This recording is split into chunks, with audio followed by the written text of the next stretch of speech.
Il y a des arbres qui gardent les secrets des ancêtres.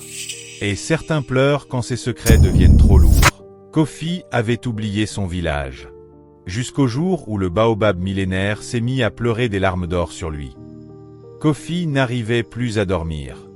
Chaque nuit il entendait le baobab gémir au loin, comme une mère qui a perdu son enfant.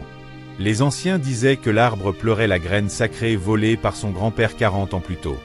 Cette graine portait la pluie, la fertilité et la mémoire du village.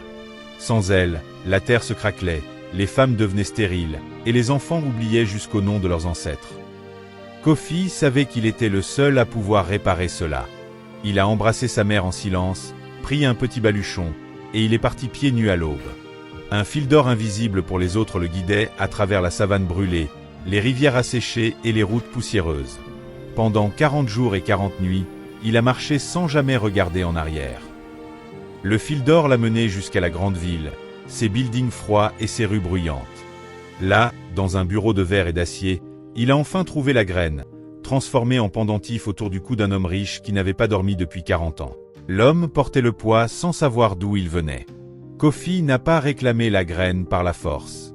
Il s'est assis et a simplement raconté l'histoire de sa grand-mère qui pleurait tous les soirs devant le baobab. Il a parlé des enfants assoiffés, de la terre qui mourait, des ancêtres oubliés. L'homme a arraché le pendentif lui-même, les mains tremblantes, et l'a tendu à Kofi. Pour la première fois depuis 40 ans, il a pleuré.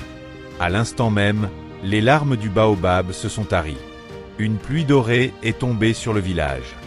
La malédiction était brisée, par le pardon et par une histoire. Et toi, quelle histoire de ta famille attends-tu encore de raconter? Chaque histoire a son fil d'or. Abonne-toi, le prochain pourrait te libérer.